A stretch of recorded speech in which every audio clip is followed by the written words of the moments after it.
Hello, my name is Mason Tercsak, and my submission for the Maine App challenge is a replica of the game Minesweeper.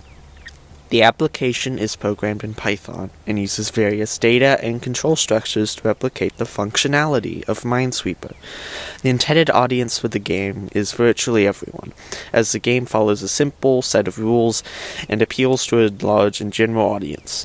I have enjoyed playing different versions of Minesweeper over the years, and I saw it fit to create a version of this popular game with my code. Minesweeper is a single-player computer game, where the goal is to flag every mine on a given field. My application features an intro screen, a tutorial to provide instruction, and an emulated version of the game Minesweeper.